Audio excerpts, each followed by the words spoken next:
Hello students, in this video I would like to discuss of unit number 3, read 1, standard 12, subject English second language. Manage your stress. Here is the short note as well as short summary of this lesson. તમારા તણાવને stress manage વ્યવસ્થિત કરો. તમારા તણાવને વ્યવસ્થિત કરો એટલે ટૂંકમાં સ્ટ્રેસ શબ્દને આપણે સમજીએ.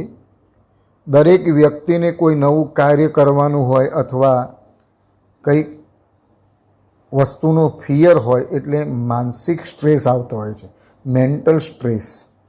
એને ગમે તે કરી અને એમાંથી બહાર આવવાની વાત આમાં કરવામાં આવી છે આ લેસનમાં રાઇટર દ્વારા. Manage your stress. Strengthening mental flexibility. માનસિક એટલે મેન્ટલ, ફ્લેક્સિબિલિટી એટલે સુગમતા, લચીકાપણું.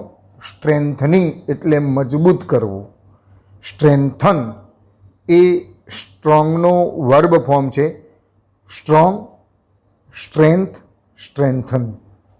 Okay, now mind, emotions and body are all closely interlinked and always work together.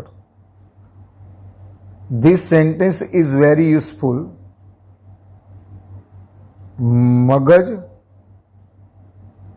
લાગણીઓ અને શરીર આ બધા એકબીજાથી ક્લોઝલી, નજીકથી, નિકટથી ઇન્ટરલિંક જોડાયેલા છે.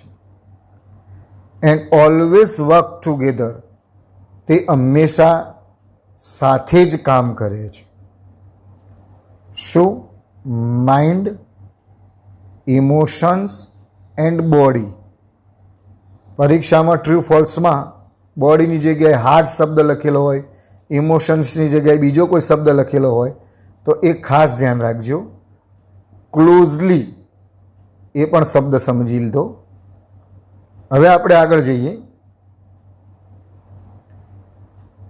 If we try to understand separately, it helps us distinguish them more clearly.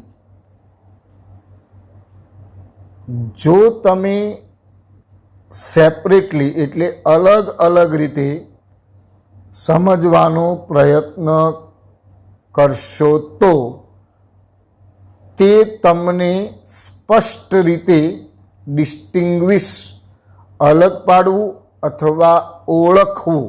ધેમ એટલે શું? માઇન્ડ, ઇમોશન્સ એન્ડ બોડીને ઓળખવા માટે આપણને મદદરૂપ થશે જો આપણે તેને એક એક અલગ અલગ રીતે સમજીએ તો. અવર મેન્ટલ કેપેસિટીઝ, આપણી માનસિક ક્ષમતા, આર અવર એબિલિટીઝ, એ આપણી શક્તિ છે. ટુ કોન્સન્ટ્રેટ, ધ્યાન કેન્દ્રિત કરવા માટેનું. ટુ ટેક ન્યૂ ઇન્ફોર્મેશન, નવી માહિતી પ્રાપ્ત કરવા માટેનું. નવી માહિતી પ્રાપ્ત કરવા માટે. Two remember old and new informations, નવી અને જૂની માહિતીને યાદ રાખવા માટે. ઇન શોર્ટ, આ સેન્ટેન્સનો મતલબ શું થાય? આપણી માનસિક ક્ષમતા ધ્યાન કેન્દ્રિત કરવા માટે, નવી માહિતી લેવા માટે, જૂની અને નવી માહિતીને યાદ કરવા માટેની આપણી એબિલિટીઝ એટલે શક્તિ છે. We need our mental capacity in order to study, to work, to impose a constructive and workable order in our life and to make rational day-to-day decisions. એમ કરીને 4 બાબતો અહીંયા આપવામાં આવી છે. આપણી માનસિક ક્ષમતા ઇન ઓર્ડર ટુ ના હેતુથી, અભ્યાસ કરવાના હેતુથી, કામ કરવાના હેતુથી અને આપણા જીવનમાં વ્યવહારુ, વર્કેબલ અને કન્સ્ટ્રક્ટિવ એટલે રચનાત્મક અને વર્કેબલ વ્યવસ્થાની ગોઠવણી કરવા માટે અને રોજબરોજ વ્યાજબી નિર્ણય લેવાના હેતુથી આપણી માનસિક ક્ષમતા આપણે જરૂર હોય છે. સમજી લો બરાબર. આપણી માનસિક ક્ષમતા અભ્યાસ કરવા માટે, કામ કરવા માટે, જીવનમાં રચનાત્મક અને વ્યવહારી ગોઠવણી કરવા માટે અને રોજબરોજના નિર્ણયો રેશનલ એટલે વ્યાજબી, યોગ્ય, તાર્કિક નિર્ણયો કરવાના હેતુથી જરૂરી છે. Okay, you know very well, when we find it difficult to concentrate on things or you have lots of different things in your mind but cannot grasp a clear thought, જ્યારે આપણે કોઈ બાબતો, થિંગ્સ એટલે બાબતો, concentrate એટલે ધ્યાન કેન્દ્રિત કરવું મુશ્કેલી જોવા મળતી હોય ત્યારે, અથવા આપણે ઘણી પુષ્કળ બાબતો આપણા મગજમાં ચાલી રહી હોય પરંતુ આપણે કોઈ સ્પષ્ટ વિચાર ઉપર આવી શકતા નથી, ત્યારે it gives a sign of mental stress present in us. તે આપણને આપણામાં રહેલી તાજેતરની માનસિક તણાવની સાઇન એટલે નિશાની આપે છે. ક્યારે?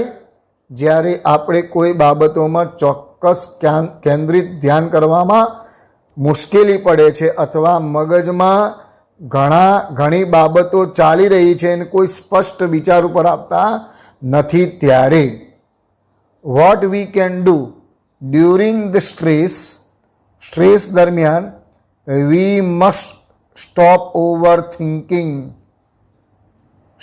ઓવર થિંકિંગ, વધુ પડતું વિચારવાનું બંધ કરો.